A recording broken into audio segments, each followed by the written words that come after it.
So get this out the way. All right, this one says Americans get over half their calories from ultra processed foods per the CDC. Okay. What's new here? Okay, so it says most Americans get more than half their calories from processed foods. Those super tasty, energy dense foods, typically full of sugar, salt, and unhealthy fats, according to a new federal report.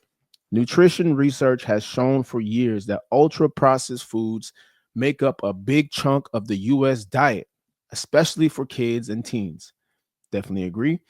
For the first time, however, the US Center of Disease Control and Prevention has confirmed those high levels of consumption using dietary data collected from August 21 to August 23. The report comes amid growing scrutiny of such foods by Health Secretary Robert F. Kennedy Jr., who blames them for causing chronic diseases. We are poisoning ourselves, and it's coming principally from the ultra processed foods, Kennedy told Fox News earlier this year. Overall, about 55% of total calories consumed by American age 1 and older came from ultra processed foods during that period. According to the report, for adults, ultra processed foods made up about 53% of total calories consumed, but for kids through age 18, it was nearly 62%. Wow. This is not a surprise. It's not a surprise. I mean, America is, the average American diet, as we previously discussed, the average American diet comes with average American diseases. It's very simple here.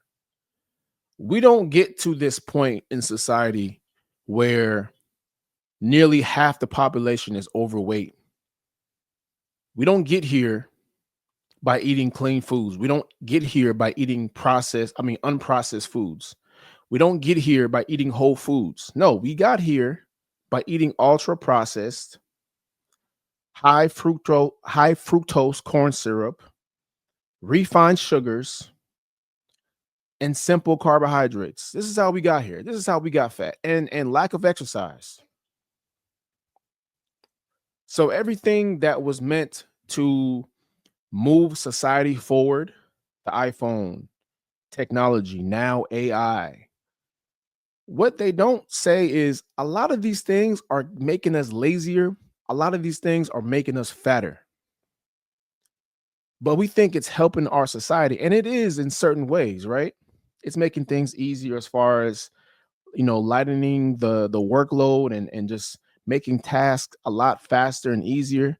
But in the process of that, what they're not telling you is it's making you lazier, it's making you incapable of independent thought, and it's making you fatter.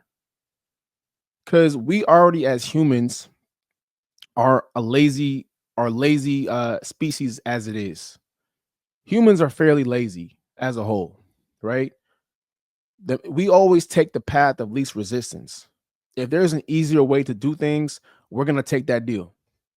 So when you bring in the invention of the smartphone, when you bring in the inventions of now AI going forward, right? All that's doing is just making you lazier. It's just making you fatter. It's making you weaker. It might be great for society as a whole, but again, what do I always say? There's trade offs. You get this has to go away, right? So if you bring in modern smart technology, well, your drive to work harder, your drive to do what is difficult, that may go away. But on the back end, you might get an easier life, which is what a majority of us want. But that comes with a consequence, which is it might compromise your health. It might compromise your ability to have independent thought. It might compromise your drive to work harder. So these are These are things that we don't notice. These are things that these are the little costs that we don't realize come into play when we have these things at our disposal.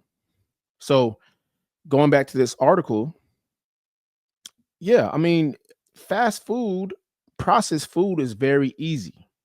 It's very easy to obtain. It's very easy to just pop it in the microwave, grab and go. So, but in the process of that, we lose our ability to be healthy. We lose our drive to want to go work out. When you're constantly putting sugar in your body, when you're constantly putting, you know, different high fructose corn syrup, when you're putting in simple refined sugars, when you're putting all this junk in your body, it's going to severely diminish the drive to go work out. It's going to diminish your ability to want to work harder because it just makes you lethargic. It makes it loses your energy. You lose energy in the process. You're not as motivated. So you add years and years on top of this. What do you think you're going to look like or feel like when you're in your 40s, 50s, 60s, when this is something that you've been doing since you were a teen or a kid? And these are, and I'm just speaking on people that have basic exercise.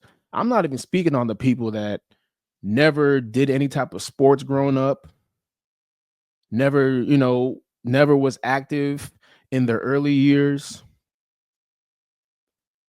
Like they're gonna have it even worse. So yeah, I mean, look, man, you can choose to go down this route.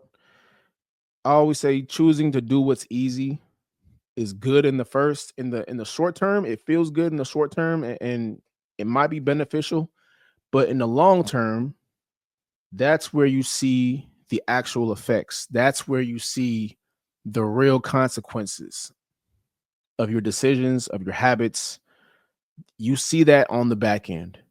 So man, this article definitely it hits it on the head, man.